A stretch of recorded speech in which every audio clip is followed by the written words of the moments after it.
થોડો પવન આવે તો ચાલે ભાઈ, વાવાઝોડું ના આવવું જોઈએ, બહુ વાંકો ના થઈ જાય. જોજો લખીને આપું R1 ના કમ્પ્લીટ. જો R1 જેટલો છે લખવા દે ને, યાદ રહેશે તો આવશે. બાજી વચ્ચે વાતો કરે.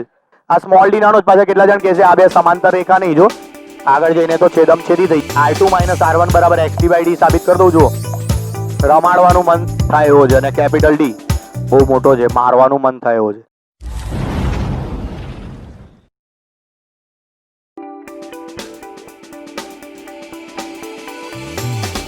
પાણીવાળા કેસમાં બે સુસંબદ્ધ ઉદ્ગમો બનાવવા એકદમ ઈઝી હતા. સળિયા જોઈ ને બે ચોક્કસ સમય અંદર ડૂબે એક સાથે ને એક સાથે બહાર આવે એવી કઈ અરેન્જમેન્ટ કરી દઈએ તો ચાલે. પણ પ્રકાશના કેસમાં આવું કરવું બહુ ચેલેન્જિંગ કામ હતું.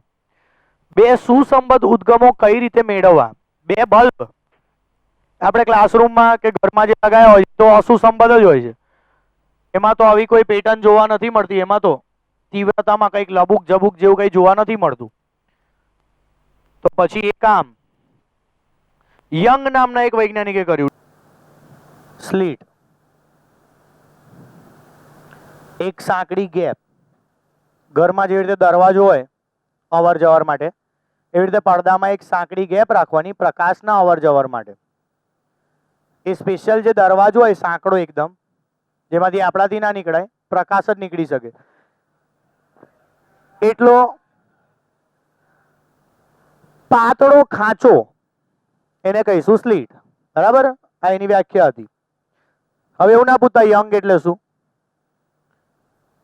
આ વૈજ્ઞાનિક નું નામ છે ને આજીવન જવાન જ રહ્યો, કેમ કે એનું નામ જ હતું યંગ. એ બુઢો થયો જ નહીં.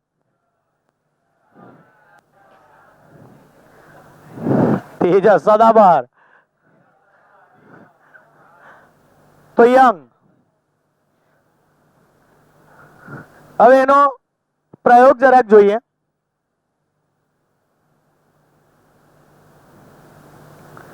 એક જ બલ્બ લીધો અને બે સુસંબદ્ધ ઉદ્ગમો તૈયાર કરે એક જ બલ્બમાંથી. તો એ તો પેલામાં બી એક જ સળિયો આપણે આડો રાખીએ ને બે પછી ઊભા લટકાઈ દઈએ એની જોડે, અને ભાઈ પાણીમાં એક સાથે પેલો આડો સળિયો જ અંદર ડૂબાડીએ તો પેલા બંને સળિયા એક સાથે જ અંદર જાય ને એક સાથે જ બહાર આવે, સુસંબદ્ધ બની શકે. તો ટ્રીક જો યંગની. યંગે પ્રકાશ સુસંબદ્ધ ઉદ્ગમો મેળવ્યા. એને પહેલા એક રંગી બલ્બ લીધો, એક રંગી મોનોક્રોમેટિક. વ્હાઇટ ના ચાલે, પહેલા જ કહી દઉં. વ્હાઇટમાં 7 રંગો ભેગા હોય એટલે વ્હાઇટ પ્રકાશ ના ચાલે. એક રંગી મોનોક્રોમેટિક, ગ્રીન, રેડ, ગમે તે. તો વ્હાઇટ લાગ્યો સફેદ, બાકી બહુ રંગીન મિજાજી હોય એની બધા રંગો જોડે લઈને ફરતો હોય એટલે દેખાવમાં આમ સીધો લાગે તમને વ્હાઇટ, બાકી હોય ના. હાલા મારું નામ ના દોલા, હું તો પહેલેથી જ રંગીન છું. ચલો હવે જો, બલ્બ માંથી નીકળતો જે પ્રકાશ હતો એના માર્ગમાં એને એક પડદો મૂકી દીધો. પડદો 1. એમાં એને એક સાંકડી સ્લીટ રાખી, ખાંચો, પ્રકાશના અવર જવર માટે. આમ જે કિરણો બધા નીકળશે એને બદલે આપણે તરંગ અગ્ર બતાવીએ ને તો આ થિયરીમાં વધારે સમજ પડશે તમને. તરંગ અગ્ર બિંદુવત ઉદ્ગમ સ્થાન ગણી લો આને, બલ્બને. એમાંથી નીકળતા તરંગ અગ્ર હશે. એ પહેલી સ્લીટ પર અપનાશે, પછી આગળ એમાંથી નીકળતા ગૌણ તરંગો વધશે. હવે આ રેખીય ઉદ્ગમ સ્થાન થઈ ગયું કહેવાય. આકૃતિ તમને થોડીક છે ને ટોપ વ્યૂ બી બતાવું, ઉપરથી કેવું દેખાય તો તમને વધારે ખ્યાલ આવે. આ બલ્બ છે એ ટોપ વ્યૂ પરથી જોઈએ તો આ નીચે વાળું એનું આ ભાગ ના દેખાય, સ્વાભાવિક છે. એટલે ટોપ વ્યૂ બી જુઓ તમે, તમને વધારે ખબર પડે. જોડે જોડે તમને ખ્યાલ આવે. પછી આને ઉપરથી જોઈએ, એક્ઝેક્ટ અહીંયાથી આડછેદ લઈને આમ જોઈએ, અહીંયાથી કાપીને ઉપરથી જોઈએ તો પડદો, ભાઈ વચ્ચે આ ખાંચો દેખાય, એ પાછો પડદો શરૂ થાય. ઉપરથી આપણે જોવાનું છે, એમાં પણ આપણે અહીંયાથી એક આડછેદ લીધો. જો આટલો ભાગ આમ આપણે સ્લીટ પણ જોવી છે એવી રીતે, કમ્પાઉન્ડ વોલ હોય ને, જો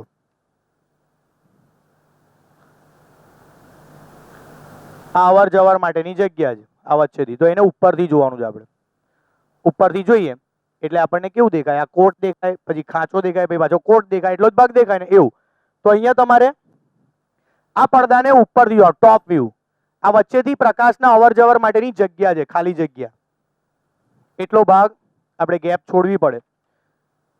ટોપ વ્યૂ છે. આમાંથી આવતા કિરણો દોરવાને બદલે તરંગ અગ્ર દોરીએ ને તો વધારે ખ્યાલ આવે. એ પહેલા આના પર અથડાશે.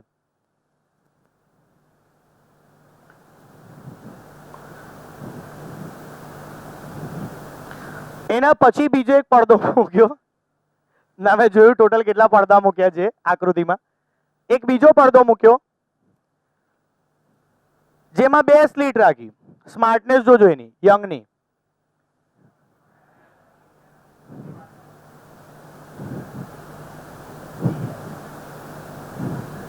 ટોપ વ્યૂ બી બતાવું તમને. આ પડદાની પાછળ એક બીજો પડદો આવશે.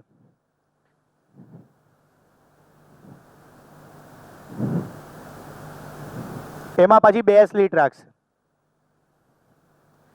સ્માર્ટનેસ એની અહીંયા હતી, એને S થી S1 અંતર ને S2 અંતર સરખા રાખેલા. આ જે પહેલી સ્લીટ હતી ત્યાંથી આ S1 અંતર ને S2 અંતર સરખા હતા. SS1 બરાબર SS2. તમે અહીંયાથી ઉપરથી જો ને વધારે ખબર પડે. આ સ્લીટ S છે તો આ S1 અને S2 આ બે અંતર સરખા હતા. SS1 બરાબર SS2. આ બે અંતર સરખા હતા. અહીંયાથી તમને કમ્પ્લીટ દેખાશે. આ પહેલો પડદો છે એનો ટોપ વ્યૂ. પછી બીજો જે પડદો આવ્યો એમાં 2 સ્લીટ છે તો એનો ટોપ વ્યૂ. અહીંયાથી થશે કેવું એ જુઓ. રેખીય ઉદ્ગમ સ્થાન એટલે કે સ્લીટમાંથી આવા નળાકાર તરંગઅગ્ર ઉત્પન્ન થશે અને જે તરંગઅગ્ર S1 ને અડકીને જશે એ જ તરંગઅગ્ર S2 ને પણ એ સમયે અડકીને જ જશે. સુસંબદ્ધ ઉદ્ગમો S1 S2 બનશે. જેવી પેલી બે લાકડીઓ હતી ને પાણીના કેસમાં, સેમ એવી. કેમ કે હાઇગેન્સનો સિદ્ધાંત એક જ તરંગઅગ્રની વ્યાખ્યા જુઓ ને, એ બધું જવા દો ને. તરંગઅગ્રની વ્યાખ્યા શું છે? એક જ તરંગઅગ્ર પરના દરેક કણો સમાન કળામાં હોય. તો પછી અહીંયાથી તમે શૃંગ ગર્ત શૃંગ ગર્ત શૃંગ ગર્ત એવું વિચારો તો જો અહીંયા શૃંગ પહોંચે તો અહીંયા પણ શૃંગ ગર્ત શૃંગ ગર્ત શૃંગ ગર્ત એવું વિચારો. ના પહોંચ્યું? પહોંચશે. તો અહીંયા પણ શૃંગ જ પહોંચે. એક જ તરંગઅગ્ર પરના બધા કણો સમાન કળામાં હોય તો પછી અહીંયા પહોંચેલું શૃંગ હોય તો અહીંયા પણ શૃંગ જ પહોંચે. એનો મતલબ એવો કે એક જ તરંગઅગ્ર S1 અને S2 ને ટચ કરીને જશે. એક જ તરંગઅગ્ર. હવે એમાંથી ગૌણ તરંગો હાઇગેન્સના સિદ્ધાંત મુજબ પાછા નીકળશે. એક S1 માંથી અને બીજા S2 માંથી. ને અહીંયા તો મને આકૃતિ હવે આપણી જૂની આકૃતિ જેવી લાગશે. જો કે આ બધું હંબગ. યંગે વિચાર્યું કે જો પ્રકાશ તરંગ સ્વરૂપે હોય તો આવું થવું જોઈએ. જેવું પાણીના કેસમાં રિપલ ટેન્કનો પ્રયોગ હતો, એટલે 2 સળિયાને આપણે ડૂબાડતા હતા ટાંકીમાં અને એનાથી જેવા સુસંબદ્ધ તરંગો રચાતા હતા એવું અહીંયા પણ કંઈક થવું જોઈએ. અને એના માટેની કારીગરી એને કરીને બતાવી. એને આવી એક સિસ્ટમ ગોઠવી, આખી રચના તૈયાર કરી, જેમાં એક બલ્બ હોય, એક રંગી પ્રકાશનો બલ્બ, એના માર્કમાં એક પડદો આવે, એમાં પહેલા પડદામાં એને એક જ સ્લીટ રાખી. એ આગળ વધે એમાંથી નીકળતો પ્રકાશ તો માર્કમાં બીજો પડદો આવે જેમાં 2 ખાલી જગ્યા હોય, 2 સ્લીટ હોય અને ત્યાંથી 2 સુસંબદ્ધ ઉદ્ગમો તૈયાર થાય. એને કારીગરી અહીંયા કરેલી. એને SS1 ને SS2 અંતર સરખા રાખેલા. SS1 બરાબર SS2 અંતર લઈએ ને એટલે આપણું કામ એકદમ આસાન થઈ જાય. કેમ કે જે તરંગઅગ્ર S1 ને અડકીને જાય S2 ને બી અડકીને જાય તો બેઉ સમાન કળામાં જ હોય ને. પછી એક જ તરંગઅગ્ર પરના બધા જ કણો સમાન કળામાં હોય છે. એક જ તરંગઅગ્ર પર જેટલા પણ કણો હોય એ બધા સમાન કળામાં હોય છે. ભલે ને પછી એમની વચ્ચે D અંતર હોય. આજના ટેસ્ટમાં પ્રશ્ન પૂછેલો જ મેં. એક તરંગઅગ્ર પર D અંતરે રહેલા 2 કણો વચ્ચે કેટલો કળા તફાવત હોય? જવાબ 0 આવે, કેમ કે સમાન કળામાં હોય. આવા પ્રશ્નો ટેસ્ટમાં હશે. તો આ એક જ તરંગઅગ્ર છે. જે S1 ને અડકીને જાય છે એ જ S2 ને અડકીને જાય છે. એના પર સમાન કળામાં દોલન કરતા કણો હોય. ને મેઇન શું છે? સુસંબદ્ધ ઉદ્ગમની વ્યાખ્યા જે છે સમાન કળામાં દોલન કરતા અથવા કળાનો તફાવત અચળ જળવાઈ રહેતો હોય. મેં હમણાં લખાઈ દી વ્યાખ્યા. સુસંબદ્ધ ઉદ્ગમો. તો અહીંયા સમાન કળામાં દોલન કરતા તરંગો મળશે. હાઇગેન્સના સિદ્ધાંત મુજબ હવે આમાંથી પણ ગૌણ તરંગો નીકળશે, તરંગઅગ્ર, અને આમાંથી પણ ગૌણ તરંગઅગ્ર નીકળશે. પણ એમનું જે વ્યતિકરણ થશે એ વ્યતિકરણની ડિઝાઇન જોવા માટે છેલ્લો એક પડદો મૂકીશું. એ ત્રીજા પડદા પર આપણને જે પેટર્ન દેખાય છે ને એ પેટર્ન હાહાકાર મચાઈ દે એવી છે. કેમ કે એ પેટર્ન પર થાય કે પ્રકાશ તરંગ સ્વરૂપે છે. એ પેટર્નમાં વચ્ચે વચ્ચ અહીંયા તમને એક પ્રકાશિત શલાકા જોવા મળે. પડદાને સામેથી જોઈએ આપણે. આ ટોપ વ્યૂ છે ને એટલે તમને અહીંયા બહુ નહીં મજા આવે. આ ભૂરો પડદો જોજો, એના પર તમને ડિઝાઇન મળશે. એક્ઝેક્ટ વચ્ચે વચ્ચ અહીંયા તમને એક પ્રકાશિત ઉભો લીટો મળે. જોકે બલ્બમાંથી નીકળતો પ્રકાશ જે હોય ને એ જ કલરનો મળે. બલ્બમાંથી નીકળતો પ્રકાશ બ્લુ હોય તો ભાઈ તમને બ્લુ રંગનો એક ઉભો લીટો મળે. એને કહેવાય શલાકા, પ્રકાશિત શલાકા. એની આજુબાજુ થોડો ભાગ અપ્રકાશિત હોય પણ પાછી બીજી બે પ્રકાશિત શલાકા આવે. પાછી બે અપ્રકાશિત, પછી પાછી બે પ્રકાશિત શલાકાઓ આવે. અને એવું પડદા પર બહુ લાંબા અંતર સુધી ચાલ્યા કરે. અને એનું કારણ સિમ્પલ અહીંયા જ છે. અહીંયા વચ્ચે સહાયક વ્યતિકરણ વાળા ટપકાઓની આખી લાઈન લાગી જાય. અહીંયા એક્ઝેક્ટ S1 S2 ના લંબ દ્વિભાજક પર તમને જે તરંગો મળે એ મહત્તમ કંપ વિસ્તાર વાળા હોય. એવું જ બાજુમાં વિનાશક વ્યતિકરણ પણ આવે. આના માટે મારે પેલી પરફેક્ટ આકૃતિ દોરવી પડશે. ત્યાં તમને પેલા ઘટ્ટ ટપકા દેખાય ત્યાં તમે જોજો તો શૃંગ સાથે શૃંગ હશે, કાં તો ગર્ત સાથે ગર્ત હશે. એ આખી જે વચ્ચે જે પટ્ટી મળે છે સહાયક વ્યતિકરણ વાળી, એ પટ્ટી એવું દર્શાવે છે કે તમને વચ્ચે વચ્ચ એક પ્રકાશિત શલાકા મળે. પછી પોલા ટપકા બી હશે, જુઓ ને તમે ધ્યાનથી એની આજુબાજુ અહીંયા. ત્યાં વિનાશક વ્યતિકરણ રચાય છે તો ભાઈ બે અપ્રકાશિત શલાકાઓ મળે. એક પ્રકાશિતની આજુબાજુ આ જે ખાલી જગ્યા છે જ્યાં કોઈ પ્રકાશ નથી એ અપ્રકાશિત શલાકાઓ છે. ત્યાં પ્રકાશના શૃંગ અર્થ એકબીજાને કેન્સલ કરતા હશે અને એને લીધે પડદા પર તમને આવી પેટર્ન જોવા મળશે. પછી પાછી સિઝન આવશે, પાછી પ્રકાશિત શલાકાઓ બે આવશે, પાછી બે અપ્રકાશિત આવશે, પાછી બે પ્રકાશિત, બે અપ્રકાશિત, એવું ચાલ્યા કરશે. એટલે એ સમજવું હોય ને તો તમારે આકૃતિ બહુ મસ્ત સમજવી પડે, પહેલા કમ્પ્લીટ દોરવી પડે. એમાં વચ્ચે વચ્ચ પ્રકાશિત શલાકા કેમ મળે, પછી આજુબાજુ બે અપ્રકાશિત કેમ મળે, પછી પાછી બે પ્રકાશિત કેમ મળે, પાછી બે અપ્રકાશિત કેમ મળે, એ તમને પછી ખબર પડે જ્યારે તમે આ ટપકાઓની આખી લાઈન જુઓ ને. અંદર છે 2-3 લાઈન એવી તમને દેખાય. જો લખેલું પ્રકાશિત અપ્રકાશિત, પ્રકાશિત અપ્રકાશિત. તો યંગ ઇતિહાસ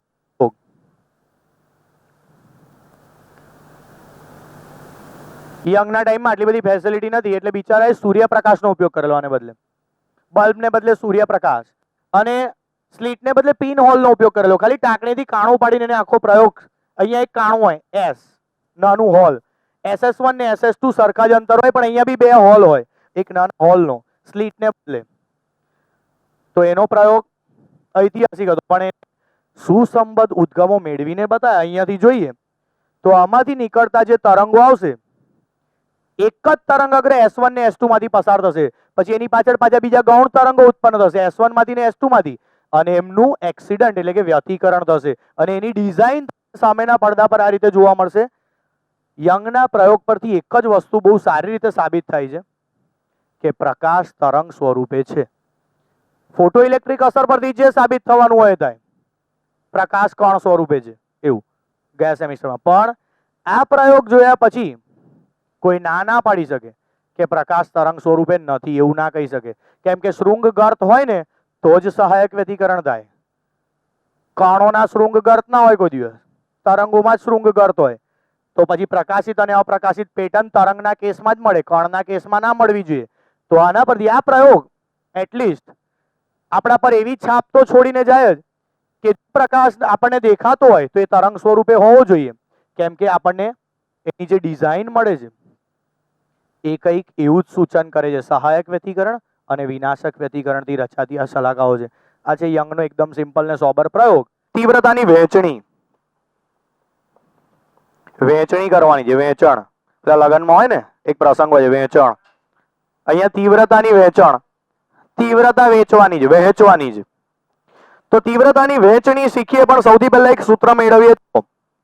સૂત્ર મેળવવા માટે થોડી ગણતરી કરવાની. જો આ S1 S2 છે એમની વચ્ચેનું અંતર સ્મોલ d રાખીશું. અહીંથી આ જે પડદો છે એની વચ્ચેનું અંતર કેપિટલ D રાખીશું. અને આ જે તે શલાકાઓ માટે અહીંયા જે પણ ડિઝાઇન મળવાની છે સામેથી જોઈ રહી, આ જે પણ ડિઝાઇન મળવાની છે એનું એક સૂત્ર મેળવીશું. ક્યારે કઈ ડિઝાઇન મળે એના માટેનું સૂત્ર એવું કે કેટલા અંતર, મધ્ય સુધી અમુક અંતરે જાઓ તો પ્રકાશિત શલાકા જ હોય, અમુક અંતરે જાઓ તો અપ્રકાશિત જ હોય એવા થોડાક સૂત્ર મેળવવાના. મોસ્ટ ટાઈમ દાખલા ગણવા માટે. હજુ આ ચેપ્ટરમાં એક દાખલો આવ્યો જ નહીં, આપણે હજુ ગણ્યો જ નહીં, હવે આવશે આ થિયરીથી. તો આ થિયરી દાખલા માટે અગત્યની છે. થિયરી તરીકે બી પૂછાય એવી છે, આઈએમપી છે, લખ્યું તો લખી લો આઈએમપી. યંગનો પ્રયોગ પણ આઈએમપી છે, આકૃતિને છોડીને, આકૃતિને બાદ કરતા. યંગનો પ્રયોગ આ તો માત્ર જાણકારી માટે છે. યંગનો પ્રયોગ પણ આઈએમપી છે અને એની ગણતરી પણ આઈએમપી છે. તો આપણે આનું ટાઇટલ આવી રીતે લખીશું, યંગના પ્રયોગ માટેની ગણતરી. લખો ટાઇટલ, યંગના પ્રયોગ માટેની ગણતરી. S1 S2 દોરવા પેલી બંને સ્લીટ, પણ એમની વચ્ચેનું અંતર સ્મોલ ડી. દોરવાનું આવું વડાક્ષુન S1 S2 એટલે અહીંયાથી આમ સ્લીટ હોય ને, બે સ્લીટ, એની વચ્ચેનું અંતર છે સ્મોલ ડી. નહીં યાદ આ બે સ્લીટ? યંગના પ્રયોગમાં 3 પડદા હતા ને, એમાંથી આ બીજો પડદો છે જેના પર 2 સ્લીટ હતી S1 S2. અહીંયા S દોરું, બાજુ SS1 બરાબર SS2 સમજાવું, આ બી દોરું, અહીંયા બલ્બ બી દોરું. હું ના દોરાઈ ગયો પછી ના પાડો છો. તમારે ખાલી આ દોરવાનું છે, આ બધું નહીં દોરવાનું. આ બલ્બ ને પેલો પહેલો પડદો ને આ બધું નહીં દોરવાનું, કારણ કે વ્યતિકરણ તો બીજા પડદાની પાછળ જ થવાનું છે. જે કઈ ઘટના બનવાની છે ઇન્ટરફિયરન્સની, એ તો આની પછી જ થશે ને. પડદા પર જે પેટર્ન મળે છે વ્યતિકરણને લીધે મળે છે, એટલે આપણે એટલો જ પાર્ટ દોરવાનો છે. સુહેલ આ બધું દોરી ના નાખતો વધારાનું, તું જોતો તો આ બાજુ એટલે કહી દઉં તને. દોરાઈ ગયું? દોરો. ઓકે. લંબ દ્વિભાજક, સામે પડદો. થોડો પવન આવે તો ચાલે ભાઈ, વાવાઝોડું ના આવું જોઈએ, બહુ વાંકો ના થઈ જાય. જોજો થોડો આમ તેમ તો મેં ચલાવી લઈશ, કેમ કે મારાથી જેવો દોરાઈ ગયો તો.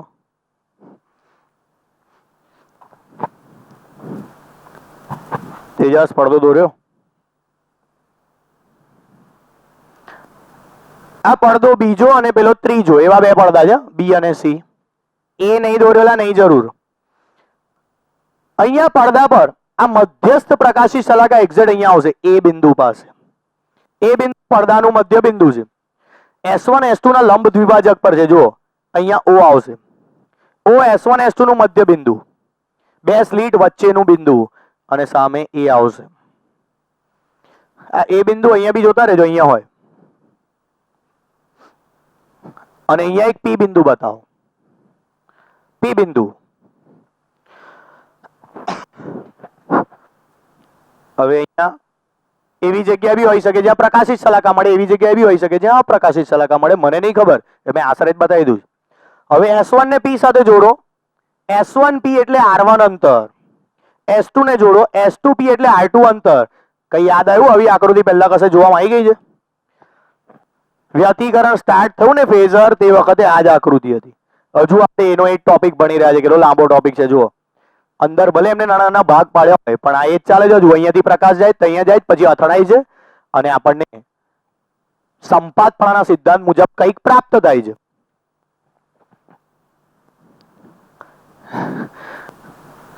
સારું છે, આવો પ્રકાશ આપણને દેખાતો નહીં, બાકી બીક લાગે એવી આકૃતિ થઈ જાય.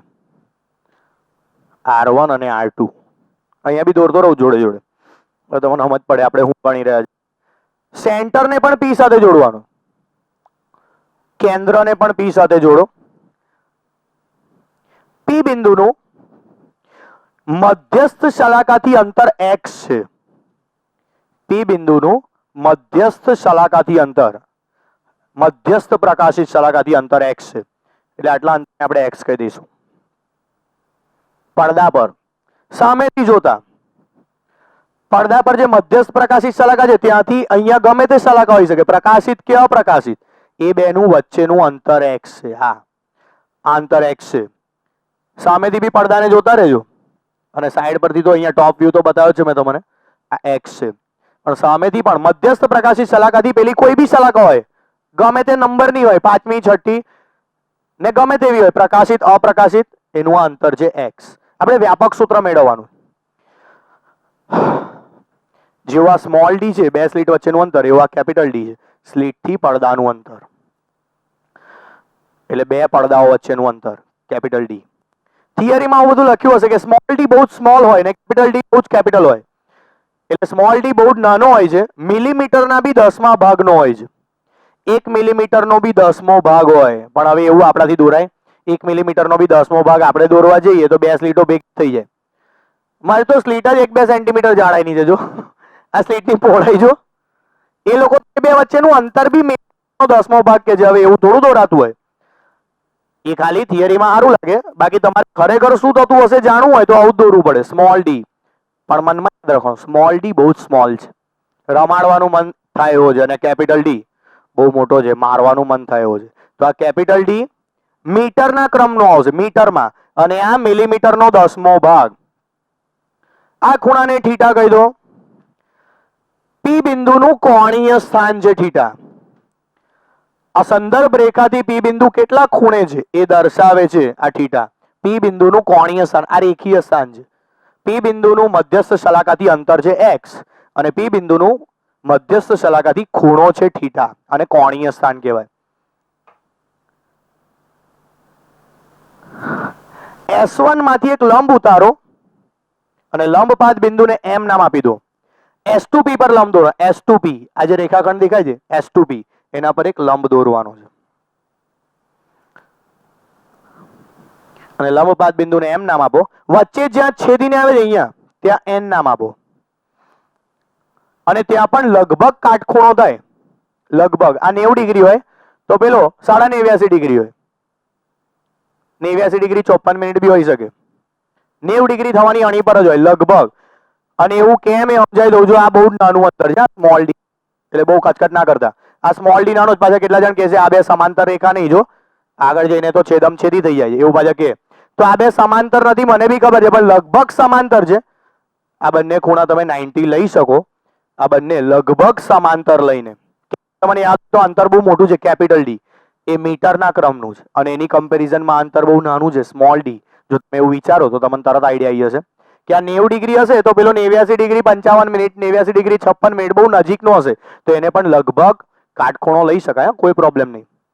અને આ જેવો ખૂણો થીટા જેવો અહીંયા પણ થીટા આવે ને, આને પણ થીટા કહેવાય. હવે કેમ વિચારો જાતે, પણ પહેલા લખી દો બિંદાસ થીટા, ને પછી વિચારો કેમ. કેમ? અક્ષોનું પરિભ્રમણ. એક્સ અક્ષ છે ને એ જો થીટા જેટલી ફરે તો વાય અક્ષ બી કેટલી ફરી હશે? થીટા જેટલી. એવું વિચારો ને, બહુ ઈઝી પડે. આ આપણે પહેલા સેમિસ્ટર થી ભણતા આવીએ જાઓ, એ જ ઈઝી પડે. બાકી તમે પછી પેલો 90 માઇનસ એવું બધું કરીને ગણવા જાઓ તો અહીંયા સુધી પહોંચતા બહુ વાર લાગશે, હવાર પડી જશે. એટલે આપણે શું કરીએ, ખાલી આવું વિચારીએ કે આને થીટા જેટલું ભ્રમણ આપીએ તો પેલી જે વાય અક્ષ હતી, આ વાય અક્ષ, એનું બી થીટા જેટલું ભ્રમણ થાય ને. અને નવી વાય નવી એક્સ ને લગભગ લંબ જ છે ને, જો આ ખૂણો બી 90 બતાવેલો જ છે, તો આપણે આને થીટા કહી શકીએ. વાય અક્ષનું પણ થીટા જેટલું જ ભ્રમણ થશે એવું વિચારી શકાય. આ જ સહેલામ સહેલી રીત છે ને, એ જ મને આવડે જ. એના સિવાય અલગ અલગ રીતોથી તમારે સાબિત કરવું હોય કે આ ખૂણો થીટા હોય તો પેલો બી થીટા, તો તમારે જાતે કર્યા કરવાનું. મારી પાસે એટલો બધો ટાઈમ નહીં, કેમ કે એ સમજાવું કે થિયરી સમજાવું, મેન એ નથી. આ થીટા તો આ બી થીટા હોય એવું જાતે સમજી લેવાનું, મેન એ નથી. મેન તો એનું જે સૂત્ર આપણે મેળવવાનું છે પદ તફાવતનું, એ છે. કોઈ કહેશે આ અંતર કેટલું થાય? S2M. S2M અંતર, આ જ છે પદ તફાવત. તમે અહીંયા જોઈ શકો છો, R1 કરતા R2 રેખાખંડ સ્લાઇટ મોટો છે. જો S1P કરતા S2P સ્લાઇટ મોટો લાગે છે, કેમ કે ઉપરનું બિંદુ છે. S1 થી નજીક કહેવાય, S2 થી દૂર કહેવાય. પથ તફાવત એ એક્ઝેક્ટ આટલો થાય, S2M જેટલો. એટલે તો આપણે અહીંયા લંબ ઉતાર્યો, લંબ ખાલી ખાલી નહીં ઉતાર્યો. અહીંયા લંબ ઉતારવાથી શું થાય કે જેટલો આ S1P છે ને એટલો જ આ MP થઈ જાય. MP પણ R1 જેટલો થઈ જાય, અને આખા R2 માંથી R1 બાદ કરીએ એટલે આટલું રહે, R2 માઇનસ R1. આ લંબ ઉતારવાનો આ ફાયદો છે. લંબ ના ઉતારવો હોય તો એક બીજી મેથડ છે. રૂમાલ લાવ્યો છે ને, મને શરદી થઈ ગઈ છે. હા એ નો, આ તો અહીંયા પડી રહેલો છે. ઓકે, જો આપણે આ બે ને અહીંયાથી ચાપ મારીને બી સરખા લઈ શકીએ. થોડોક રૂમાલ ટૂંકો પડ્યો છે, આનાથી મોટો રૂમાલ કોઈ જય ટુવાલ વુવાલ લાવ્યો જ કઈ હોય તો લાવો. આ ખેંચવાનો છે તો આનાથી મોટો રૂમાલ લા. હેલ્મેટ પર બી મોડા પર બાંધીને આજ કેવું હશે આંધી. લાય આવા તો દે, બે બાંધીએ નહીં તો બે લેડીઝ રૂમાલ બાંધીએ નાના નાના. આઠ કમ્પ્લેટ લા, તું માપીને લાયેલો કેવું? જયારે લેવા ગયેલો તાર માપી લીધેલો કેવું? તને ખબર હતી કેવું આવી આકૃતિ દોરવાની છે? વાતો ના કરે, આમ કરીને આવશે પાછી વચ્ચે વાતો કરે. ઓકે, હવે જુઓ, આ રૂમાલ પેલો માપીને જ લાયેલો R1 જેટલો દુકાનમાંથી જ, એવું આના પરથી સાબિત થાય છે. હવે આમાં P ને કેન્દ્ર ગણીને અહીંયાથી આમ ચાપ મારીએ તો એ ચાપ હું થયું, એટલે હાલ હવે થોડું અહીંયાથી મારી સમજો, હજુ એ ચાપ લગભગ M પાસેથી પસાર થાય, અને લગભગ જ થાય, કમ્પ્લીટ નહીં. અહીંયા ખરેખર તમારે આમ ચાપ મારવાનો, આમ સહેજ M ની બાજુમાંથી જતો રહે. હવે ચાપ માર્યા પછી તમને આઈડિયા આવશે કે આ રૂમાલની લંબાઈ R1 હતી, તો અહીંયા આવ્યા પછી બી એની લંબાઈ R1 જ રહે. તો આટલું અંતર લગભગ કેટલું થાય? રૂમાલ જેટલું ને R1. તો આ જો R1 હોય તો આ પણ કેટલું થાય? R1. તો બાકી કેટલું રહ્યું? R2 minus R1. સમજ પડે છે? અને પદ તફાવત કહેવાય. પણ એ બી નક્કી છે કે જ્યાં લંબ ઉતારે તેની સ્લાઇટ બાજુમાં આવવાનું છે. રૂમાલનો ચાપ કમ્પ્લીટ એના પર ના જ આવે. લંબ ઉતારો ને ચાપ મારો બંને અલગ વસ્તુ છે. છતાં પણ તમે પેલું યાદ કરો ને, આશ્વાસન માટે આ કહું ને, સ્મોલ ડી બહુ જ નાનો છે ને કેપિટલ ડી બહુ જ કેપિટલ છે. એ મીટરના ક્રમનો છે, પેલો મિલીમીટરનો બી 10મો ભાગ છે. જો એવું વિચારો તો આ બંને બિંદુ લગભગ એકાકાર થઈ જાય, અને પછી બહુ વાંધો ના આવે એમ અને એમ ડે સમજ્યા આવે એવું. તો તમે R2 માંથી આ S2P માંથી જાણે કે S1P જ બાદ કરી રહ્યા છો, કેમ કે તમે MP બાદ કરી રહ્યા છો. MP એ લગભગ S1P થાય, તો આ અંતર થાય R2 માઇનસ R1. સારું લખીને આપું R1 ના, કમ્પ્લીટ જો R1 જેટલો છે લખવા દે ને, યાદ રહેશે તને. હવે આ બનાવેલું છે રહેવા દેજે, માર દેજે, આગળ વાતો કરે ને કોઈ તો પોટ દઈને. Okay, thank you. જય જો આવા રૂમાલ લાવવાના મોટા, પેલા પાખડી વાળા નાના નહીં, ગુલાબી કલરના. ચલો કે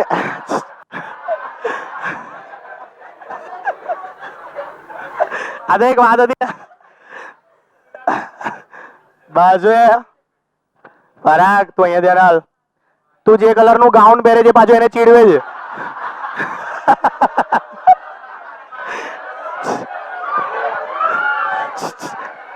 તું જે કલર નું ગાઉન પહેરે છે એનાથી રૂમાલ બી ના લાવાય. એ કલર બસ હવે એ કલર આ પિયુષ જ હશે, આ પિયુષ જ હશે ને. બસ ચલો હવે અહીંયા ધ્યાન આપો. એનાથી એ કલર નો રૂમાલ બી ના લવાય. કરો છે તું બાજુ. ઓકે ચલો હવે એ બે ઘડી ગમત લા, આ લોકોને ખબર છે પેલો કે અંદર ની વાત બહાર આવી.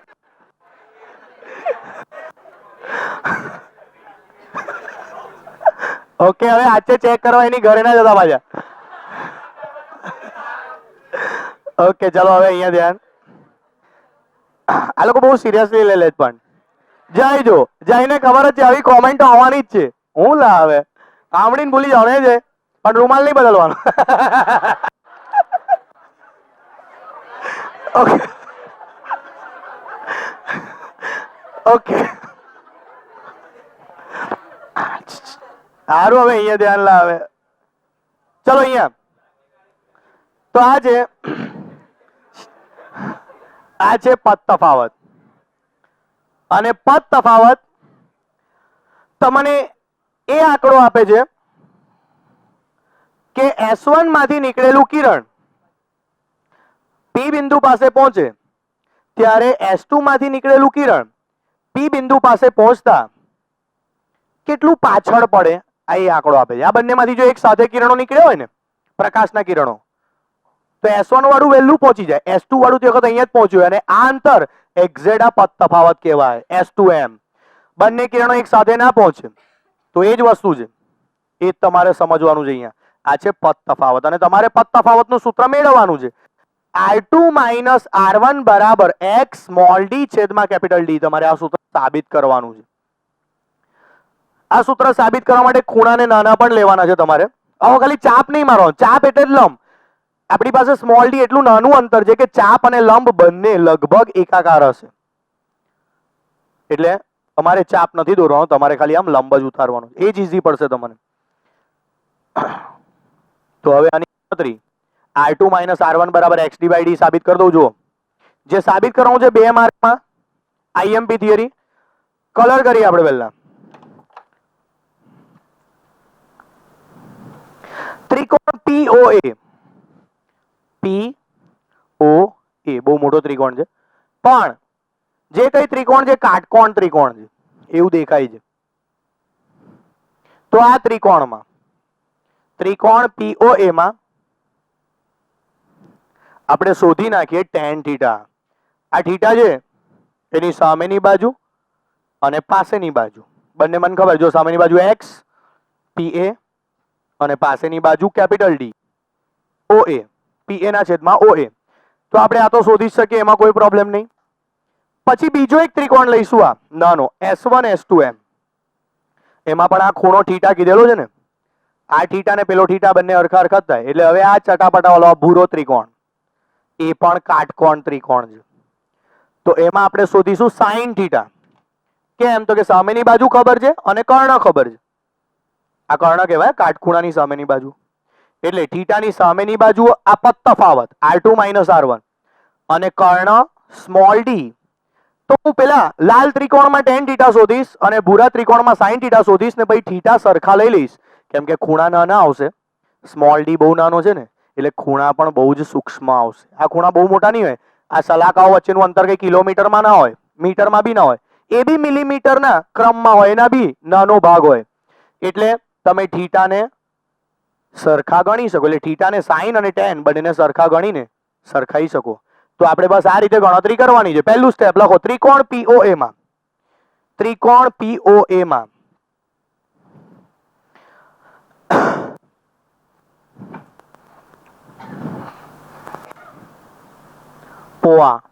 POA માં tan થીટા સામેની બાજુ પા PA છેદમાં OA, સામેની બાજુ છેદમાં પાસેની બાજુ, એવું દેખાય છે આકૃતિ પરથી. આ થીટા છે, એની આ સામેની બાજુ અને આ પાસેની બાજુ. એટલે x બાય d પણ કેપિટલ બાય d છે, કેપિટલ D છે. x ના છેદમાં કેપિટલ D. આ પહેલું સમીકરણ, આ પહેલું સમીકરણ છે, કેપિટલ D છે. ઓકે, આ પહેલું સમીકરણ. હવે એવું જ એક બીજું સમીકરણ ત્રિકોણ S1 S2M માં. ત્રિકોણ S1 S2M માં જો હું કેમ ખુશું, sin થીટા બરાબર આ ભૂરા ત્રિકોણમાં આપણે શોધીશું sin થીટા. આ બેઉ થીટા હરખા હરખા જ હોય. તો sin થીટા બરાબર સામેની બાજુ છેદમાં કર્ણ S2M છેદમાં S1 S2. સામેની બાજુ S2M લાગે છે આકૃતિ પરથી અને કર્ણ S1 S2 લાગે છે. અને સામેની બાજુ એટલે જ પદ તફાવત. એ જ આંકડો તમને દર્શાવે છે કે S1P કરતા S2P અંતર કેટલું વધારે છે. એ આંકડો દર્શાવે છે S2M. એ જ છે પદ તફાવત છેદમાં સ્મોલ d, સમીકરણ 2. ને થીટા સૂક્ષ્મ હોવાથી sin થીટા ઇઝ લગભગ tan થીટા. તો મળી જાય ને પેલું સૂત્ર R2 માઇનસ R1 બરાબર XD બાય D. પણ ઉપર સ્મોલ d ને નીચે કેપિટલ D. ઊંધું જતું ના થઈ જાય. કેપિટલ D ઉપર ને સ્મોલ d ના લખાઈ જાય, દાખલો ખોટો, આખી થિયરી ખોટી, માર્ક નહીં મળે. કેપિટલ D સ્લીટ થી પડદાનું અંતર છે, સ્મોલ d બે સ્લીટ્સ વચ્ચેનું અંતર છે. તો એની જરાક ઇજ્જત રાખજો. સ્મોલ d બહુ નાનો હોય, એ અંશમાં આવે છે, કેપિટલ D મીટરના ક્રમનો હોય. તો આ થિયરી આપણે સાબિત કરવાની હતી, થઈ ગઈ, 2 માર્કમાં પૂછાય. પણ તીવ્રતાની વહેંચણી છે એનું એક સૂત્ર આવતું હતું I બરાબર, એમાં આપણે આ કિંમતો મૂકીશું. પેલું સૂત્ર I બરાબર I0 cos square k R1 minus R2 by 2, જે આપણે બહુ મહેનતથી સાબિત કર્યું. કઈ આકૃતિ પૂછું? પેલી મળવાની. I બરાબર, હવે એક સૂત્ર હતું જો, I0 cos square k R1 minus R2 by 2. આમાં તમે આ પદ તફાવત મૂકી શકો. આજ R2 માઇનસ R1 તમને એવું બી થાય, આ તો 1 માઇનસ 2 છે, આ તો 2 માઇનસ 1 છે. તો એ મહત્વનું નથી. જેવું અહીંયા પી બિંદુ મળે છે એવું એક્ઝેક્ટ નીચે પણ એટલા જ ખૂણે પી બિંદુ હોય જ. એટલે તે વખતે R1 મોટો થાય. જો R1 વધે ને R2 નાનો થાય એટલે પ્રોબ્લેમ એ નથી. આમ બી આ cos છે માઇનસ ને તો કરી જ જાય ને. આ ખૂણા R2 માઇનસ R1 લખો કે R1 માઇનસ R2, પાછો એ બી સ્ક્વેર છે તો હું ટેન્શન જ છે બિલકુલ નહીં. આપણે R1 માઇનસ R2 ની કિંમત બેઠી અહીંયા ચીપકાઈ શકીએ. પણ પહેલા હું જે કિંમત મૂકું છે જોજો, R1 માઇનસ R2 ને બદલે હું ડાયરેક્ટ આ કિંમત નહીં મૂકતો, વચ્ચેથી આ કિંમત મૂકું છું. R1 માઇનસ R2 બરાબર લખાય d sin θ, small d sin θ. એક્ઝામમાં તમને અલગ અલગ ઓપ્શન આપે અને પૂછે આમાંથી કયું સૂત્ર ખોટું છે, તે વખત તમને આ બધા સૂત્ર કામ લાગશે. અલગ અલગ રીતે લખવાના હોય. R1 માઇનસ R2 ને બદલે એક તો આ લખાય d sin θ. ખૂણા નાના હોવાથી sin ને બદલે tan પણ લખાય. એટલે જો kd tan θ એવું લખ્યું હોય ને તો પણ ચાલે. kd sin θ લખ્યો હોય તો બી ચાલે, kd tan θ લખ્યો હોય તો બી ચાલે, કેમ કે sin ને tan લગભગ સમાન છે. અને tan વાળી પેલી કિંમત x ના છેદમાં કેપિટલ D મૂકી દઈએ તો આ જ આવે ને xd/d. જો d અને x ના છેદમાં કેપિટલ D એટલે આ સૂત્ર પણ ચાલે. આ પદ તફાવતને બદલે સીધી છેલ્લી કિંમત મૂકી દઉં છું xd/d. 2 તો સૂત્રમાં જ હતા, આ પણ ચાલે. તો આ 1 2 3 4 એમાંથી આ પહેલું સૂત્ર તમને આવડે છે તો બીજા બધા તમને આવડવાના જ છે, કેમ કે એમાં કિંમતો જ મૂકી છે, કશું છે નહીં. પદ તફાવતને બદલે એક તો આ કિંમત મુકાય d sin θ. ખૂણા નાના છે તો d tan θ પણ લખાય, sin ને બદલે tan. અને પછી પદ તફાવતને બદલે પેલું છેલ્લું સૂત્ર બી લખાય ને xd/d. તો આમાંથી કોઈ બી સૂત્ર એક્ઝામમાં હોઈ શકે. ચોથું ખોટું હશે, આ 3 કમ્પ્લીટ સાચા હશે અને ચોથું કોઈ ખોટું સૂત્ર આપેલું હોય ને કે નીચેનામાંથી કયું સૂત્ર ખોટું છે શોધો, તો તમારે પછી ગણતરી કરીને ચેક કરવું પડે એકવાર, અથવા ગોખેલું હોવું જોઈએ રેડીમેડ. આવડે, કઈ અઘરું નથી. મેઇન આ મેળવતા આવડવું જોઈએ. R2 માઇનસ R1 કેટલો છે એ મેળવતા આવડવું જોઈએ. પછી તો અંદર આમાં કિંમત જ મૂકવાની. આનો મતલબ તીવ્રતા x સાથે અંતર સાથે બદલાતા cos સ્ક્વેર વિધેય મુજબ. અને cos સ્ક્વેર વિધેય એટલે cos સ્ક્વેર નો આલેખ આવશે. અને cos સ્ક્વેર નો આલેખ તમને આવડે? cos નો નહીં આવડતો હોય લોકોને. cos નો આલેખમાં આવું હોય, જો આપણે પહેલા ભણેલા છે બીજા ચેપ્ટરમાં. તો cos સ્ક્વેર માં શું થાય? આ માઇનસ નું બી પ્લસ થઈ જાય, કેમ કે cos સ્ક્વેર હંમેશા ધન હોય એટલે આવો ગ્રાફ આવશે. આવું નીચે નહીં જાય, સોરી શક્તિમાન. આ માઇનસ નું બી પ્લસ થઈ જાય. એવું જ આ બાજુ બી આવેલા, બંને સાઈડ આવે એવું, કેમ કે આ મધ્યસ્થ પ્રકાશિત શલાકા છે. જો હવે અહીંયા તીવ્રતા મહત્તમ હશે, cos સ્ક્વેર ના આલેખ મુજબ અહીંયા તીવ્રતા મહત્તમ હોય, અહીંયા પણ મહત્તમ હોય, પણ બેની વચ્ચે આ જે ખાલી વિભાગ છે એમાં તીવ્રતા શૂન્ય હશે. એકચ્યુઅલી આ શલાકાઓ જ છે. cos સ્ક્વેર વાળો આલેખ તીવ્રતાની વહેંચણી આપણા ટોપિકનું નામ હતું એ આ જ છે. આ મધ્યસ્થ પ્રકાશિત શલાકા છે, એની આજુબાજુ 2 અપ્રકાશિત શલાકાઓ આવશે, પછી પાછી 2 પ્રકાશિત આવશે બંને સાઈડ, પછી પાછી 2 અપ્રકાશિત આવશે, પાછી 2 પ્રકાશિત આવશે. આ શલાકાઓ જ છે. શલાકાઓને સમજાવવા માટે લોકોએ તીવ્રતા વિરુદ્ધ અંતરનો આલેખ આપેલો છે, તો વાંચી લો આખી થિયરી ટેક્સ્ટ બુકમાં. હવે તમને આવડશે તીવ્રતા વિરુદ્ધ અંતરનો આલેખ. આમાં મધ્યસ્થ પ્રકાશિત તમારે જેને કેવી હોય એને કહી દેવાની, પણ જે વચ્ચે હોય એને કહો તો વધારે સારું. પછી આ પહેલા ક્રમની પ્રકાશિત, આ બીજા ક્રમની પ્રકાશિત, આ ત્રીજા ક્રમની પ્રકાશિત, n બરાબર 1 2 3 અપ ટુ 0 પણ આવે. અહીંયા પેલું n ની કિંમત 0 હોય, R2 માઇનસ R1 બરાબર n લેમ્ડામાં 0 1 2 3 આ બધા બિંદુઓ પાસે સહાયક વ્યતિકરણ થાય. અને વચ્ચે કાળા અક્ષરથી લખી વિનાશક વ્યતિકરણ માટે એમાં 0 ના હોય. 1 2 3 4 આ બધી અપ્રકાશિત છે. આ બાજુ પણ આ બધી અપ્રકાશિત શલાકાઓ છે. બેઉ સાઈડ સમમિતિ હોય, આવી પેટર્ન મળે છે. આપણે જે હવે ગણતરી કરવાની છે એ 2 ક્રમિક પ્રકાશિત શલાકાઓ વચ્ચેનું અંતર છે. એટલે સમજો આ ધારો કે બીજી પ્રકાશિત અને આ ત્રીજી પ્રકાશિત, તો એની વચ્ચેનું આપણે આ અંતર શોધવાનું છે. ક્રમિક એટલે બીજી ત્રીજી અથવા છઠ્ઠી સાતમી બી ચાલે, પણ તો સુધી મેં દોર્યું નહીં ને છઠ્ઠી સાતમી સુધી, એટલે આપણે બીજી ત્રીજી થી સંતોષ માણીએ છીએ. તમે કહેતા હોય તો પહેલી બીજી બી ચાલે, 0 ને 1 બી ચાલે. કોઈ પણ 2 ક્રમિક પ્રકાશિત શલાકાઓ જોઈએ અને ટાઇટલમાં કીધું છે એમની વચ્ચેનું અંતર શોધો. તો ચલો આ કઈ રીતે ગણતરી થાય એવું સમજીને ધ્યાનથી થિયરી સમજજો.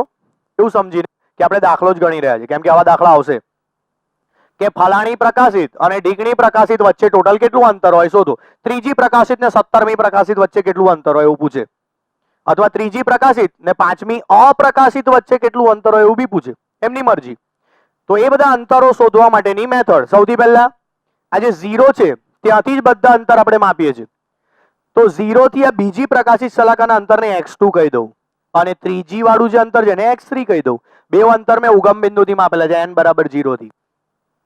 તો બીજી પ્રકાશિત શલાકા x2 જેટલા અંતરે લાગે છે અને ત્રીજી પ્રકાશિત શલાકા હજુ દૂર લાગે છે x3 જેટલા અંતરે. જો આ બંને અંતર તમને મળી જતા હોય તો લાઈવ બની જાય ને, કેમ કે પછી તો કરવાની ખાલી બાદબાકી જ ને. તો તમને બે ક્રમિક પ્રકાશિત શલાકાઓ વચ્ચેનું અંતર મળી જાય, મોટો માઇનસ નાનો, x3 માઇનસ x2. બસ આવા સિમ્પલ દાખલા હોય છે. અને ગણવા માટે તમને પેલા સૂત્ર કામ લાગે, r2 માઇનસ r1 બરાબર x ડી. આ કરે સ્મોલ ડી કેપિટલ ડી. ગણતરી યંગ પેલી સાઇન થીટા ટેન થીટા સરખાયેલા, તો આ સૂત્ર મળેલું, આ એ જ સૂત્ર છે. આમાં બીજી પ્રકાશિત શલાકા માટે તમારે અહીંયા n લેમ્બડા વાળું સૂત્ર લખવું પડે, પણ પાછી બીજી એવો ક્રમ આપેલો છે તો n ની કિંમત 2 મુકાય ને. 2 લેમ્બડા બરાબર x small D by D. એમાં આ x ને x2 કહીશું. હું આ અંતરની વાત કરું છું. બીજી પ્રકાશિત શલાકા મધ્યસ્થથી કેટલી દૂર હોય એ અંતર સૂત્રમાં મુકાય x2. તો આવું જ સેમ ત્રીજી માટે લખતા ના આવડે તમને? ત્રીજી પણ પ્રકાશિત જ છે, તો એના માટે પણ આપણે n લેમ્બડા વાળું સૂત્ર લગાવી શકીએ. બીજી પ્રકાશિત ને ત્રીજી પ્રકાશિત બેઉ જગ્યાએ સહાયક વ્યતિકરણ થાય છે, તો 3 લેમ્બડા બરાબર 2 લેમ્બડા ને બદલે 3 લેમ્બડા. તો x2 ને બદલે કયું અંતર આવે? x3. સૂત્ર મેળવ્યા છે તો ખાલી ખાલી થોડા મેળવ્યા, એનું કંઈક તો મહત્વ છે ને, small D by capital D.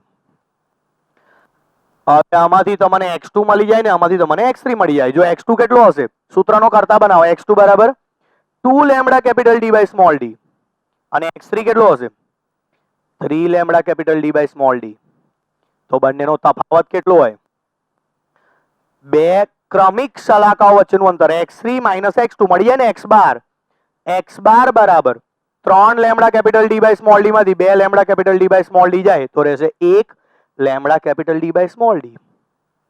આ છે બે ક્રમિક પ્રકાશિત શલાકાઓ વચ્ચેનું અંતર. જો ચોપડીમાં બી એ જ છે, ચોપડીમાં જવાબ તો આ જ છે, ખાલી એ લોકોએ અહીંયા બીજી ને ત્રીજી શલાકા લઈને નહીં ગણ્યું, તો હું છઠ્ઠી સાતમી લીધી. વ્યાપક રીતે એ લોકો આવું ગણશે, અહીંયા m મી અને અહીંયા m+1 મી. સમજ પડે છે? કેમ કે આપણે કોઈ પણ આંકડા લઈ શકીએ છીએ, 9 10 11 12 17 18 100 ને 101. બે ક્રમિક આંકડા જોઈએ તો અહીંયા m લેમ્બડા લખીએ તો અહીંયા કેટલા આવે? m+1 lambda. બસ આ રીતે ગણ્યું છે અને xm કીધું છે, તો આને xm+1 કીધું હશે. તો xm નું સૂત્ર આવું થશે, m lambda capital D by small D, અને xm+1 થોડો મોટો આવશે, m+1 lambda capital D by small D. ને તમારે ખાલી બાદબાકી કરવાની છે. m+1 માંથી m બાદ કરો એટલે 1 રહે ને, જવાબ તો આ જવાનો, lambda capital D by small D. કોઈ બી બે ક્રમિક લો, 25 26 27 28 ગમે તે, તફાવત તો આ જ રહેવાનું છે. આનો મતલબ સિમ્પલ છે, કોઈ પણ બે પ્રકાશિત શલાકાઓ વચ્ચેનું અંતર સરખું જ હોય છે, પછી એ પહેલી બીજી હોય કે બીજી ત્રીજી હોય, આ અંતર x બાર સરખું જ હોય છે. અને આ અંતર કેટલું હોય એવું પૂછે તો જવાબ આવી રહ્યો, ગણ્યું ને, બે ક્રમિક પ્રકાશિત શાખાઓ વચ્ચેનું અંતર lambda capital D by small D. આ સૂત્ર બી યાદ રાખવાનું, બે ક્રમિક પ્રકાશિત શાખાઓ વચ્ચેનું અંતર. આવડશે? થિયરી પૂરી. બે અપ્રકાશિત શાખાઓ જો ક્રમિક હોય ને તો પણ આટલું જ અંતર આવે. એ ગણવું હોય તો તમારે અહીંયા સૂત્ર બદલવું પડે. અપ્રકાશિત માટે તમારે વિનાશક વ્યતિકરણ વાળું સૂત્ર લખવું પડે, 2m-1 લેમ્બડા બાય 2. આ શરત છે. શરત જ એ છે તો મેં શું કરું? આ શરતો આપણે પહેલા બબ્બે વાર શીખેલા છે, એકવાર આકૃતિ પરથી એકવાર ગણતરી પરથી. જો કોઈ બિંદુ પાસે સંપાત થતા તરંગોનો પથ તફાવત એકી લેમ્બડા બાય 2 હોય, એવું આપણે ભણેલા છે, 2m-1 લેમ્બડા બાય 2. n ને બદલે મેં m મો ક્રમ લીધો છે, n બરાબર m મૂક્યા છે, તો અહીંયા શું આવે? 2n-1 લેમ્બડા બાય 2 માં n ને બદલે m+1 આવે. આને કહેવાય બે ક્રમિક. છઠ્ઠી અપ્રકાશિત તો આ સાતમી અપ્રકાશિત હશે. ઓકે, આ રીતે ગણતરી થાય. હવે આ ગણવાની જવાબદારી તમારી છે. આમાંથી xm ને સૂત્રનો કરતા બનાવવાનો, આમાંથી xm+1 ને ભાઈ બાદબાકી કરવાની, જવાબ તો આ જ આવો જોઈએ કોઈ બી રીતે. ગણતરી તમે કરશો ત્યારે તમને જ્ઞાન થશે. સાચી ગણતરી કરશો તો કેટલા લોકોને સાદુરૂપ બી નહીં આવડે, બાદબાકી બી નહીં આવડે, તો એ લોકોનો જવાબ આવવાનો નથી. પણ જેમને ગણિત બી આવડે છે જોડે જોડે એ લોકોનો કમ્પ્લીટ આ જવાબ આવશે. એનો મતલબ તમે જો એવું સાબિત કરશો કે આ જ જવાબ રહે છે તો એનો મતલબ સિમ્પલ થઈ જાય કે બે પ્રકાશિત હોય કે બે અપ્રકાશિત, ક્રમિક બીજી ત્રીજી પ્રકાશિત હોય કે ક્રમિક બીજી ત્રીજી અપ્રકાશિત, અંતર તો સેમ જ હોય. જો તમે આટલું અંતર x બાર કહેતા હોય તો અપ્રકાશિત માટે થોડું આમ ખસાડ લો, આટલેથી આટલું માપો, આ પણ એટલું જ આવે ને. તમને અલગ લાગે છે અંતર? બીજી ત્રીજી પ્રકાશિત હોય કે બીજી ત્રીજી અપ્રકાશિત, આ બંને અંતર તો સેમ જ રહેશે. અને આનો એક એવો અર્થ બી નીકળે છે બધી સલાખાઓ સરખી જાડાઈની છે, આવો પણ એક મતલબ નીકળે. બધી સલાખાઓની જાડાઈ સરખી છે, બધી સલાખાઓ એકબીજાથી સરખા અંતરે રહેલી છે અને બધી સલાખાઓ સરખી તીવ્રતાની પણ છે. તમે ગ્રાફ યાદ કરજો, આમ એમાં કોઈ ગ્રાફમાં એવું નતું કે અહીંયા વધારે તીવ્રતા હોય અહીંયા ઓછી હોય, એવું નતું. બધી સલાખાઓ સરખી તીવ્રતાની પણ હોય છે. એનો મતલબ સિમ્પલ આવો થાય, બધી સલાખાઓ સરખી તીવ્રતાની, બધી સલાખાઓ સરખી જાડાઈની ને બધી સલાખાઓ એકબીજાથી સરખા અંતર, એટલે ક્રમિક સલાખાઓ વચ્ચે વ્યવસ્થિત અંતર. આ છે વ્યતિકરણની સલાખાઓ. આવું ના હોય, અહીંયા તીવ્રતા ઘટે નહીં. ઓકે, તો આ જો તમને સમજ પડી ગઈ હોય તો હવે વ્યતિકરણ પૂરું થયું કહેવાય.